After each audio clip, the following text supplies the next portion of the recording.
Depois de uma morte e 2 casos confirmados de raiva humana na zona rural de Barcelos, a região se tornou área de risco. Agora, a Fundação de Vigilância em Saúde quer aplicar a vacina nas comunidades ribeirinhas do município. Normalmente, essa vacina é aplicada somente após a pessoa ser mordida por um animal. Essa, então, seria uma forma de prevenção e controle da doença que está sendo transmitida por morcegos. Essas imagens foram feitas pelas equipes de saúde em comunidades no rio Unini, município de Barcelos.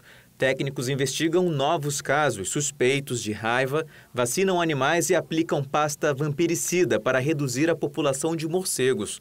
Agora, a Fundação de Vigilância em Saúde planeja uma campanha de vacinação também em humanos. Essa é uma comunidade de risco, né? Uma população de risco, né? Com 2 casos.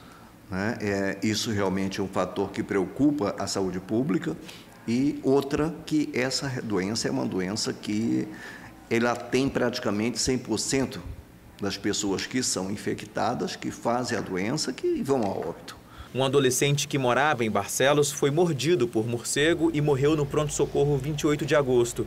Exames comprovaram que ele contraiu o vírus da raiva.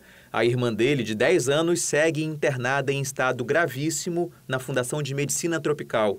Dentre as espécies de morcegos, apenas uma é conhecida por transmitir a doença para mamíferos, a Desmodus rotundus. Exemplares foram trazidos a Manaus para saber se eles estão contaminados. E agora a gente muda de assunto. Cientistas e militares se uniram numa expedição para catalogar espécies de animais e plantas numa área da Amazônia ainda cercada de mistérios, o Pico da Neblina. Hoje eles retornaram e apresentaram o resultado dessa grande aventura científica. Recepção com direito a honras militares. A equipe de pesquisadores da USP retornou da expedição no Pico da Neblina com várias descobertas científicas. Pelo menos 10 novas espécies de répteis e anfíbios foram identificadas. A gente vai, pelo menos, eu acho que em 2 anos a gente já está soltando alguma coisa extremamente importante em algumas revistas brasileiras. Vamos descrever algumas espécies, algumas revistas internacionais, algumas espécies novas nós vamos descrever. Vamos descrever alguns dos padrões, como eu disse, que a gente encontrou, que são extremamente importantes. Eu acho que logo, logo vocês vão ver resultados disso.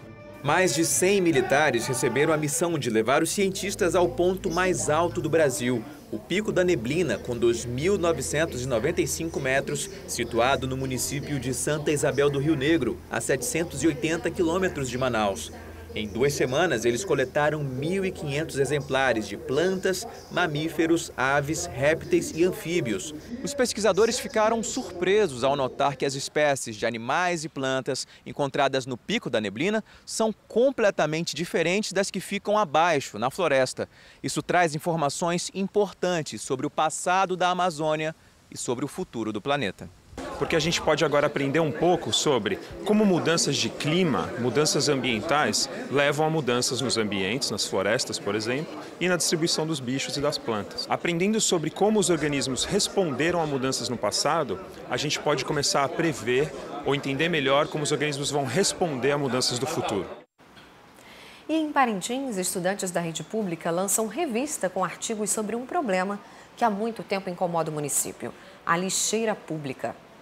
O projeto Opinião começou em abril deste ano, com uma visita dos estudantes à lixeira pública, que fica na zona oeste da ilha. O objetivo era fazer com que eles conhecessem de perto a realidade do local e desenvolvessem, com uma visão mais ampla do assunto, artigos e dissertações sobre o problema. E assim podemos hoje fazer parte das pessoas que contribuem para que esse problema seja amenizado. Além dos relatos de experiências, na revista científica foram publicados os melhores artigos e dissertações. O sentimento é de dever cumprido, porque os alunos puderam conhecer uma realidade da qual eles achavam que não existia em Parintins. Com o lançamento da revista, eles esperam que as ideias e sugestões apresentadas sirvam de inspiração para que os governantes possam resolver o problema que já dura 2 décadas.